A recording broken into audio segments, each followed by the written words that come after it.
눈에 아무 증거 아니 베어도 믿음만을 가지고서 늘 걸으며 이 귀에 아무 소리 아니 들려도 하나님의 약속 위에 서리라. 걸어가세 믿음 위에 서서 나가세 나가세 의심 버리고 걸어가세 믿음 위에 서서 눈과 귀에 아무 증거 없어도 이 눈이 보기에는 어떠하든지 이미 얻은 증거대로 늘 믿으며 이 맘에 의심 없이 살아갈 때에 우리 소원 주 안에서 이루리. 걸어가세 믿음 위에 서서 나가세 나가세 의심 버리고 걸어가세 믿음 위에 서서 눈과 귀에 아무 증거 없어도 주님의 거룩함을 두고 맹세한 주 하나님 아버지는 참 미쁘다. 그 귀한 모든 약속 믿는 자에게 능치 못할 무슨 일이 있을까. 걸어가세 믿음 위에 서서 나가세 나가세 의심 버리고 걸어가세 믿음 위에 서서 눈과 귀에 아무 증거 없어도. 사도신경으로 신앙 고백하시겠습니다. 전능하사 천지를 만드신 하나님 아버지를 내가 믿사오며 그 외아들 우리 주 예수 그리스도를 믿사오니 이는 성령으로 잉태하사 동정녀 마리아에게 나시고 본디오 빌라도에게 고난을 받으사 십자가에 못 박혀 죽으시고 장사한 지 사흘 만에 죽은 자 가운데서 다시 살아나시며 하늘에 오르사 전능하신 하나님 우편에 앉아 계시다가 저리로서 산자와 죽은 자를 심판하러 오시리라. 성령을 믿사오며 거룩한 공회와 성도가 서로 교통하는 것과 죄를 사하여 주시는 것과 몸이 다시 사는 것과 영원히 사는 것을 믿사옵나이다. 아멘. 요한계시록 9장입니다.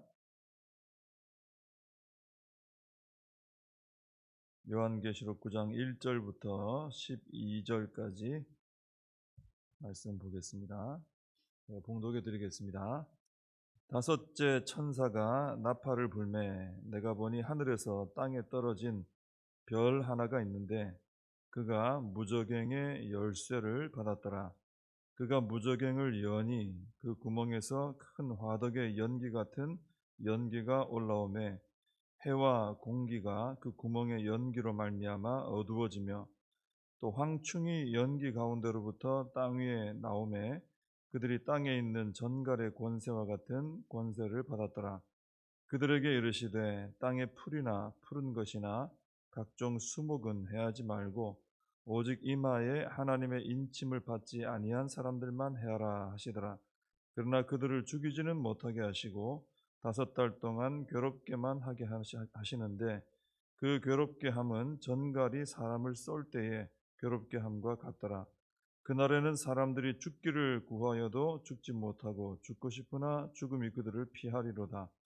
황충들의 모양은 전쟁을 위하여 준비한 날들 같고 그 머리에 금 같은 관 비슷한 것을 썼으며 그 얼굴은 사람의 얼굴 같고 또 여자의 머리털 같은 머리털이 있고 그 이빨은 사자의 이빨 같으며 또 철 호심경 같은 호심경이 있고 그 날개들의 소리는 병거와 많은 말들이 전쟁터로 달려 들어가는 소리 같으며 또 전갈과 같은 꼬리와 쏘는 살이 있어 그 꼬리에는 5달 동안 사람들을 해하는 권세가 있더라.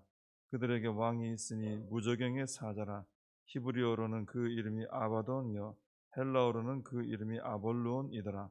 첫째 화는 지나갔으나 보라 아직도 이후에 화둘이 이르리로다. 아멘. 네, 오늘 본문에는 이제 다섯째 천사가 나팔을 불 때 이제 일어난 현상들을 사도 요한이 보았고 그 본 것을 이제 기록한 내용입니다.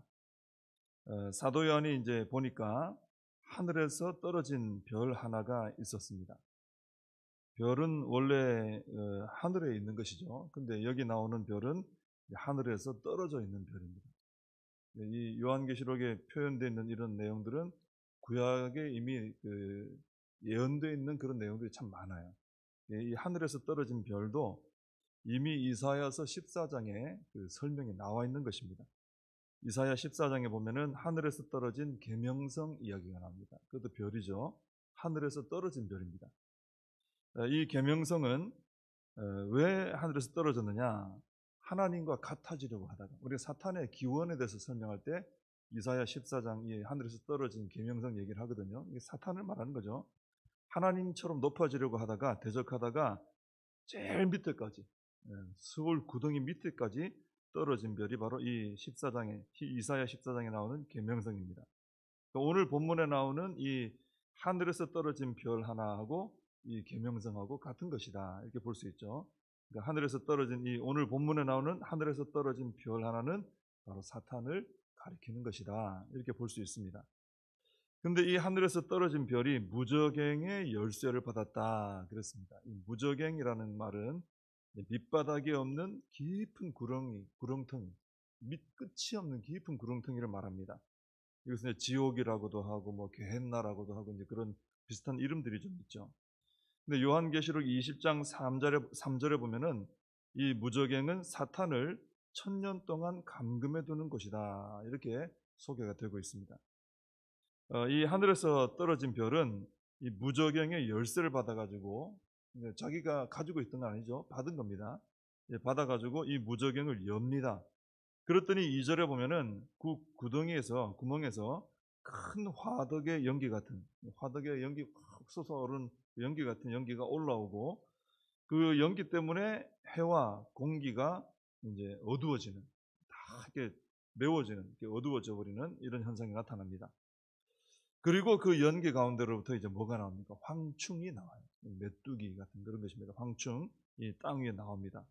근데 이 황충은 권세를 받았는데 땅에 있는 전갈의 권세와 같은 권세를 받았다, 이렇게 표현하고 있습니다. 그럼 전갈의 권세 같은 권세가 뭐냐? 설명을 4절 5절에서 하고 있습니다. 땅의 풀이나 푸른 것이나 각종 수목은 해하지 말고 오직 이마에 하나님의 인침을 받지 아니한 사람들만 해하는 권세, 이게 바로 전갈의 권세입니다. 그리고 사람들, 이 인침을 받지 않은, 하나님의 인침을 받지 않은 사람들을 해야지만 죽이지는 못하는 권세, 또 그러니까 생명에 대한 주권은 없는 권세죠. 그리고 영원히 괴롭힐 수 있는 것도 아니고 5달 동안 한계가 정해져 있는 그런 권세가 바로 이 전갈의 권세 같은 권세입니다. 그래서 우리가 이런 설명들을 볼 때 이 무저갱의 열쇠를 받은 하늘에서 떨어진 별도 참 두려운 존재인가 보다, 이런 어떤 느낌이 들죠. 또 무저갱에서 올라온 이 전갈의 권세를 가진 황충, 이 설명들이, 표현이나 설명, 이 모습 상상을 해보면은 대단히 두려운 존재로 느껴집니다. 특히 7절에서 11절, 아까 이제 봉독해 드린 말씀 중에 7절에 11절까지는 이 황충에 대한 묘사를 하고 있거든요. 거기 보면 사도 요한이 봤는데 정확하진 않으니까 뭐 같고 이게 계속 되풀이 돼요. 볼 때 이런 모양 같은 거예요, 그냥 이렇게. 그런데 그 내용들이 보면은 굉장히 두려움을 주는 무시무시한 그런 모습입니다. 그래서 참 두려움을 줄 수 있는데 이 무저갱의 열쇠를 가진 떨어진 별과 이 황충과 뭐 이런 현상들이, 모양들이 참 무섭습니다만은, 근데 자세히 보시면, 더 정확히 보면, 자, 이 별은 두려움을 줍니다만은 처음부터 땅에 떨어져 있는 별이에요. 이사야서에 나오는 그 계명성, 그 설명에 나오지만은 하나님께 도전하다가 땅에 떨어져 버린 이 존재, 사탄 천사, 그 사탄을 가리키는 겁니다. 대단히 두려운 존재고 힘 있는 존재인 것처럼 느껴지지만 하나님에 의해서 하늘에서 쫓겨난 그런 처량한 신세다, 이렇게 볼 수 있는 것이죠. 그리고 이 별이 무저갱의 열쇠를 가지고 있습니다만은 처음에 말씀드린 것처럼 원래 자기가 쥐고 흔드는 자기 소유가 아니에요. 받은 겁니다. 하나님께. 하나님께서 안 주시면 이 권세가 없는 거예요. 그리고 무저갱에서 나온 황충이 전갈의 권세를 가졌다고는 했지만은 마음대로 다 파괴하고 죽이고 하는 권세가 아니고 하나님의 인침을 받지 않은 죄인들을 해하는 권세입니다. 그것도 죽일 권세는 없어요. 또 그냥 해하는 권세입니다. 괴롭히는. 그것도 영원히 해할 수 있는 권세가 있는 게 아니고 자기가 가진 힘이면 영원히 할 수 있겠죠. 근데 그게 안 되고 5달 동안만 기한이 정해져 있어요. 하나님께서 정하신 이런 한계를 넘어서는 자기 마음대로 부리는 권세는 아니다 이것입니다. 이런 것을 볼 때 이 하늘에서 떨어진 별의 권세는 대단히 크고 무섭게 보이긴 하지만 하나님께서 허락하지 않으시면, 주지 않으시면 아무 권세도 가질 수 없고 어떤 권세도 마음대로 부릴 수 없는 그런 존재라는 것을 우리가 보게 되는 것이죠. 우리가 하나님을 더 깊이 묵상하면 이 존재는 하나님 앞에는 아무것도 아닌 것을 우리가 알게 된다는 것입니다.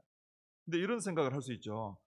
어떻게 하나님께서 그러면 이 악의 영의 이 세력에게 권세를 주셔서 이렇게 괴롭히게 하고 이런 일을 하시는가?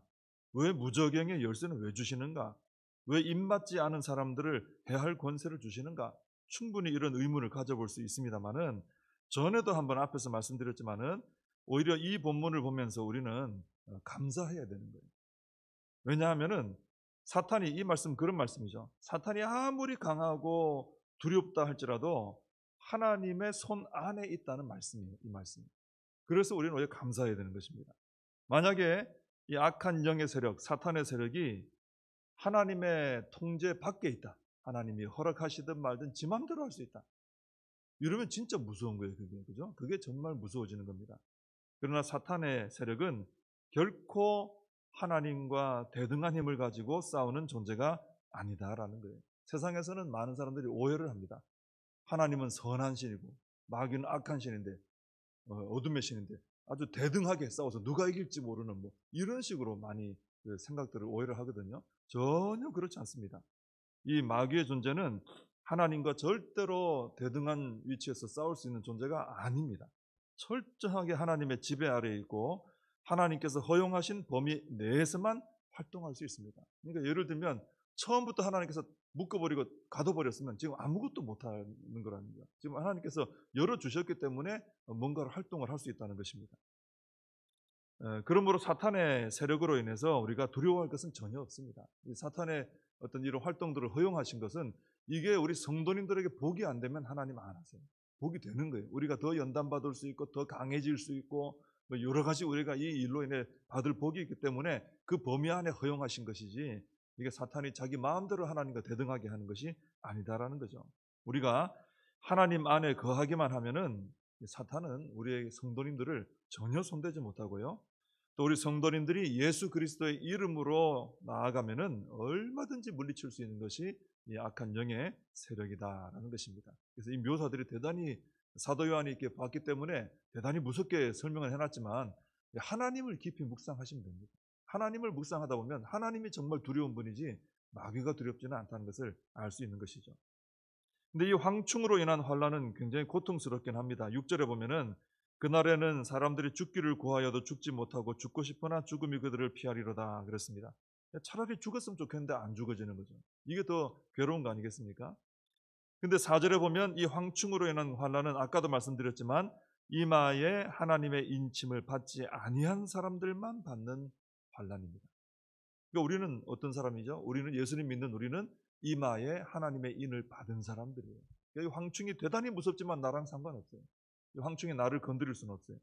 하나님이 막아놓으셨습니다. 그렇기 때문에 이 무저갱에서 올라온 황충으로 인한 환란 우리는 당하지 않는다는 것이죠. 성도는 우리가 하나님 믿는 우리는요 이 땅에서 살아갈 때 믿음으로 인해 고난을 당합니다. 이것은 우리가 분명히 아는 사실이고 요한계시록 또 처음부터 계속 그죠 성도는 이 땅에 고난 받는다는 얘기를 합니다. 근데 이 땅에서뿐이에요. 이 땅에서뿐입니다.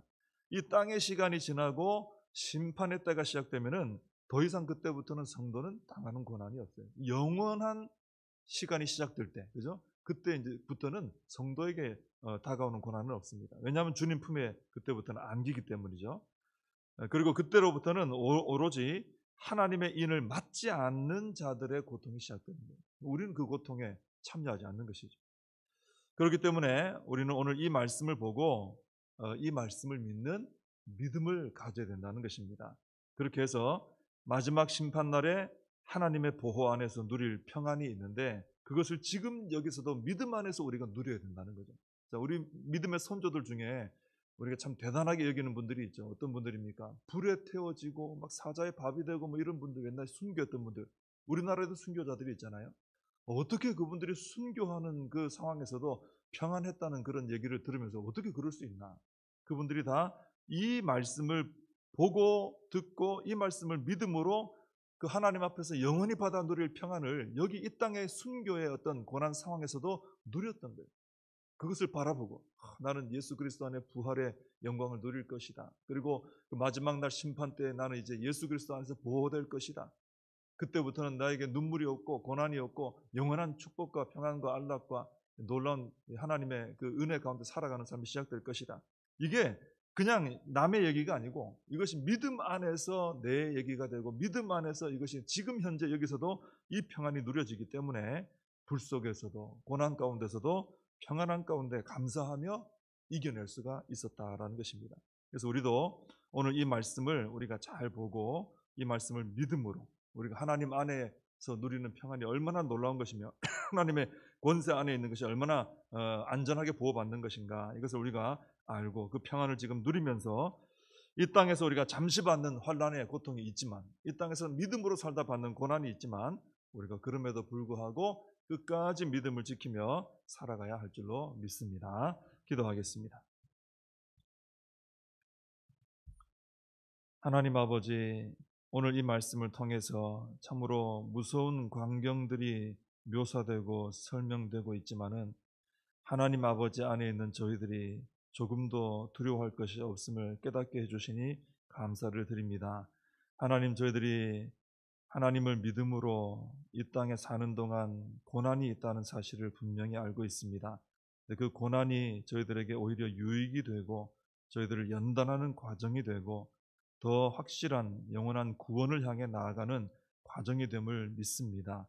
그리고 심판의 마지막에 심판의 때가 시작되면은 성도의 고난은 중단되고 이제 끝나고 성도는 영원한 안식과 평안 가운데 들어가게 됨을 믿습니다. 하나님, 이 사실을 굳게 믿음으로 말미암아 지금 우리가 당하는 고난 중에서도 그 소망을 바라보고 평안하며 승리하며 믿음을 지켜나가는 저희들이 되게 하여 주시옵소서. 하나님의 품에서 영원히 보호받으며 영원한 안식을 누릴 수 있다는 그 사실을 믿음으로 이 땅에서는 수고롭지만 믿음을 잘 지켜나가는, 바르게 믿어나가는 저희들이 되게 하여 주시옵소서. 예수님의 이름으로 기도하옵나이다. 아멘. 주님과 주신 기도로 예배를 마칩니다. 하늘에 계신 우리 아버지여, 이름이 거룩히 여김을 받으시오며 나라의 임하옵시며 뜻이 하늘에서 이룬 것 같이 땅에서도 이루어지이다.